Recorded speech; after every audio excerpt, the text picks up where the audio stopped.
Bir kuni Payg'ambarimiz alayhissalatu vassalamga xabar kelib qoldi. Suyukli va mehribon qizingiz Fatima kasal bo'lib qoldilar. Sizni chaqiryaptilar dedi. Fatima kasal bo'libdimi? Tezda borib ko'ray dedilar. Shoshildilar qizi qoshiga. Fatimaning uylariga borib eshikni taqillatdilar. Ichkaridan Fatima onamiz kim u dedilar. Men Muhammad sallallohu alayhi vasallam bo'laman. Qizim kirishga ijozat berasizmi dedilar. Qizini qoshiga kirishga ijozat so'rayaptilar. Ichkarida turgan Fatima onamiz hozir otajon ozgina kutib tursinlar dedi. Rasulimiz alayhisolatu vasallam kutib turdilar. Rasulimiz bir oz kutib turdilarda ikkinchi marta taqillatdilar. Yana ichkaridan kim dedilar. Men Rasululloh sallallohu alayhi vasallam bo'laman. Qizim sizni kasal deb ko'rgani kelgan edim. Ijozat bormi kirishga dedilar.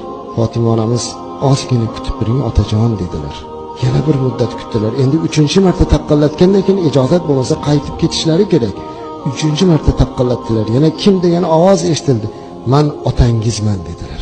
Men Rasululloh sallallohu alayhi vasallam xotaman nabiyman. Kirishga ijozat berasizmi yo qaytib ketaymi dedilar.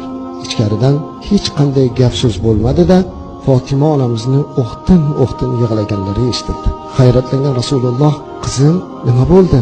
Nega yig'layapsiz?" dedilar. "Otajon, ey Rasulim, sizni kutkizib qo'ydim, uzr so'rayman. Ustimga kiygani libosim bor-u, boshimga narsa topa olmasdan yig'layapman" dedi. "Sizni kirgiza olmayapman." Rasulullohning qizini yashash sharoitini bir ko'ring azizlar. Tasavvur qiling, butun dunyoda nurga to'ldirgan zotning qizlari uyda o'tirib ustilariga libos topib boshiga ro'mol topa olmayapti-ya. Rasulimiz "Mayli qizim, ruxsat bering, men kiray deb otangizman" dedilar. Ruxsat berdilar. Qizlari o'ranib yotibdilar. Ranglari sarg'ayib qopti. Boshlarini silab, "Ko'zimning qarosi qizim, kasal bo'ldingizmi? Ranglaringiz zafaron" dedilar.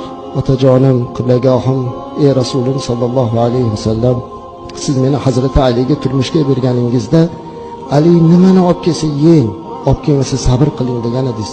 Sabr qilib keldim, lekin bugun men yolg'onchi ona bo'lib qolishligidan qo'rqib sizni chaqirdim ey zoti va barakot. Nabiralaringiz qorni ochlikdan juda yig'lashga o'tdilar, chunki bir hafta bo'ldi non yo'q uyimizda" dedi. "Yemish yo'q. Ular yig'layotgandilar. Hozir bobangiz Rasululloh sollallohu alayhi vasallamga odam yuboraman, bizga ovqat olib keladilar" degandim. Ular xursand bo'lib uxlab qoldilar dedi. Qarasalar nabiralari bir-birlarini quchoqlab shiringina bo'lib uxlab yotardilar. Rasulimizning muborak ko'zlariga yosh keldi. "Ey qizim, jonon qizim, ko'zimning qarosi qizim, bir hafta bo'ldimi non yemaganingizga?" "Ha shunday otajon. Mana bizga 15 kun bo'ldi nonni ta'mini esdan chiqarib